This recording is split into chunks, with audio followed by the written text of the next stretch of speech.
ভূমিকম্প কেন হয় অনেকেই জানেন না। আসুন আমরা আজকে জেনে নেওয়ার চেষ্টা করব কেন ভূমিকম্প হয়ে থাকে।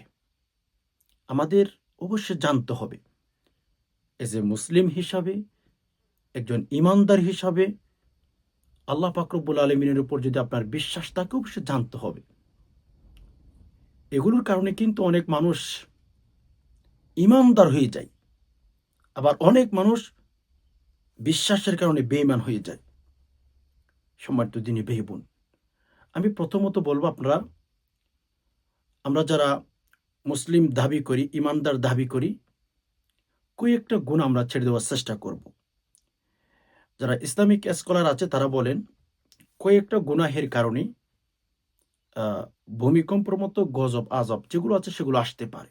নাম্বার ওয়ান, যে দেশের মানুষ বেশি নেশা সেবন করবে, নেশাগ্রস্ত জিনিস খাবে, পান করবে, এ সমস্ত জিনিসের যে জায়গার মধ্যে, যে কান্ট্রিতে, যে গ্রামে সৈলাভ হয়ে যাবে, সে দেশে ভূমিকম্পে বেশি হবে, আজাব বেশি আসবে। এর জন্য আপনি যদি একটু অ্যানালাইসিস করেন, ফিকির করেন, গবেষণা করেন, তখন দেখবেন যে ওই সমস্ত জায়গাগুলোতে দেখবেন নেশাগ্রস্ত ব্যক্তি বেশি।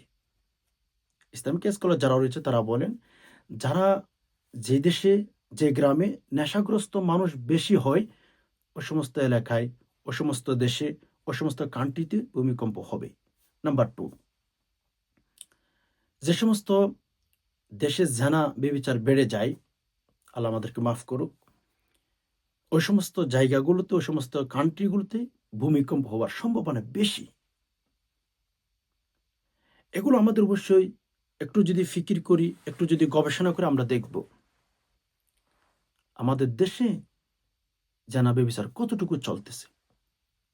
আমার তো মনে হয় মেরে দোস্ত, ভূমিকম্প কেন, এর চেয়ে বড় বড় আযাব যে আল্লাহ দিচ্ছেন না, এটার জন্য আমাদের শুকরিয়া আদায় করা উচিত। দেখবেন আমাদের শহরগুলোতে কত প্রকার গুনাহ হচ্ছে। আল্লাহ আমাদেরকে রক্ষা করুক। আল্লাহ আমাদের উপর অসন্তুষ্ট হয়ে যাচ্ছে। এজন্য জিনা বেবিচার যে পৃথিবীতে, যে কান্ট্রিতে, যে গ্রামে, যে সমাজে বেড়ে যাবে, ওই গ্রামে, ওই দেশে ভূমিকম্প হওয়ার একটু বেশি সম্ভাবনা থাকে। এজন্য আমরা যদি সেরকম গুনাহের সাথে জড়িত থাকি, সবার কাছে অনুরোধ করব গুনাহ ছেড়ে দেওয়ার চেষ্টা করবেন। জিনা নামক গুনাহ থেকে সবাই দূরে থাকার চেষ্টা করবেন। নাম্বার থ্রি, যে সমস্ত মানুষ, যে সমস্ত দেশে গান বাদ্যবাজনায় পাগল হয়ে যাবে, বেশি বেশি গান বাদ্যবাজনার দিকে আকৃষ্ট হয়ে যাবে, ওই সমস্ত দেশগুলোতেই, ওই সমস্ত গ্রামগুলোতে, ওই সমস্ত কান্ট্রিতে ভূমিকম্প বেশি হওয়ার সম্ভাবনা। এই জন্য আপনি যদি বাংলাদেশে খেয়াল করেন, এই যে দেখছেন ভূমিকম্প চলল, অনেকেই তো পোস্ট করেছেন, অনেকে পত্রিকা নিউজ করেছেন, জীবনে এরকম ভূমিকম্প দেখেন নাই বাংলাদেশে, এরকম অনেকে লিখতেছেন। গান বাদ্যবাজনা এগুলো কি বেশি করতেছেন আপনি? আপনার গ্রামে সেগুলো কি বেশি হচ্ছে? আপনার ভাই বোন সবাই মিলে তো টিভি অন করে গান দেখেন, তাই তো, সিনেমা দেখেন, তাই তো।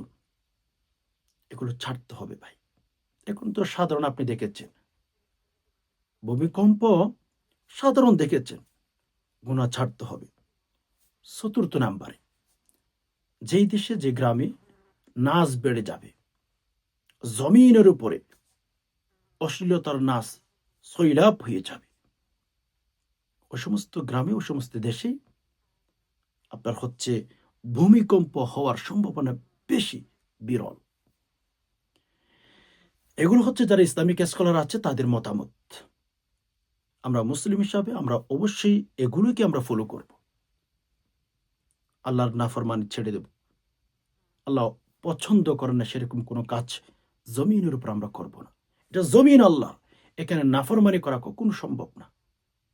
আপনার যদি জমিন হইতো, এখানে আপনি গুনাহ করেন, এটা তো আল্লাহ পাক রব্বুল আলামিনের জমিন, এখান থেকে তো আপনার বিদায় হতে হবে।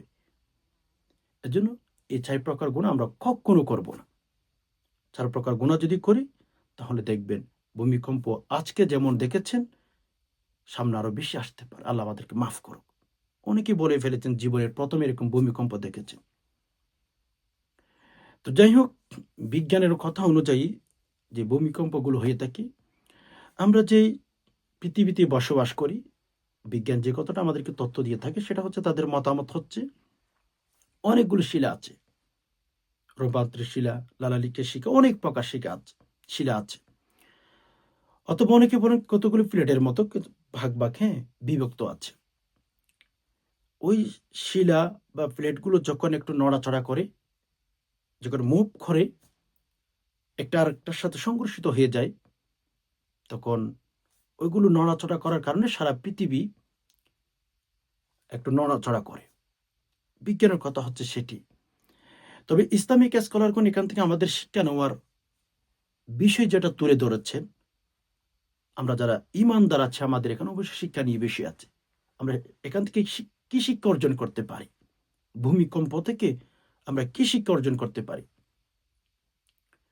মেরে দোস্ত, যারা মনে করেন যে কিয়ামত হবে না, এত বড় পৃথিবী ধ্বংস হবে কিভাবে, এটা যারা মনে করেন, সাধারণ আজকে আমার দেশে বাংলাদেশে ভূমিকম্প হয়েছে, একটু যদি থাকতো পৃথিবী খুঁজে পাওয়া খুবই কঠিন হয়ে যেত।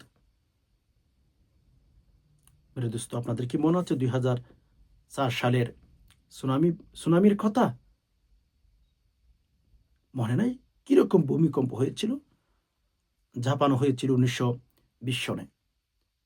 এগুলো দেখবেন আল্লাহ পাক রব্বুল আলামিনের আলামত। আল্লাহ পাক রব্বুল আলামিন চাইলে যে পৃথিবী ধ্বংস করে দিতে পারেন, এটার কিছু লক্ষণ। বিধায় আমাদের তওবা করে ফিরে আসতে হবে। যারা মনে করেন এত বড় একটা পৃথিবী কিভাবে ধ্বংস করবেন আল্লাহ, হ্যাঁ, ভূমিকম্প হলেই বোঝা যায় পৃথিবীটা কত কিভাবে নড়াচড়া করে। আল্লাহ চাইলে ধ্বংস করে দিতে পারেন। মানুষের ঈমান যেন মজবুত হয়, আল্লাহ যে একজন আছেন এটার উপর যেন মানুষের যেন বিশ্বাস হয়ে যায়। এজন্য হচ্ছে আল্লাহ পাক রব্বুল আলামিন দিয়ে থাকেন। এখান থেকে আমাদের অবশ্যই আল্লাহ পাক রব্বুল আলামিনের উপর অগাধ বিশ্বাস আনতে হবে। সেই মেসেজটা দেওয়ার জন্য আমাদের আল্লাহ পাক রব্বুল আলামিন আমাদেরকে এই ভূমিকম্প দিয়ে থাকে। আমরা চেষ্টা করব সেখান থেকে যেন আমরা শিক্ষা অর্জন করতে পারি। আশা করি বিষয়টি বুঝতে পেরেছেন। আল্লাহ পাক রব্বুল আলামিন আমাদের সবাইকে সহিহ সমঝ দান করুক, আমিন। ঈমান, আমল, আখলাক ঠিক করে যেন আমরা কবর যেতে পারি, সে তৌফিক আমাদেরকে দান করুক, আমিন। নাসরুম মিনাল্লাহি ওয়া ফাতহুন করিব। আসসালামু আলাইকুম ওয়া রাহমাতুল্লাহি ওয়া বারাকাতুহু।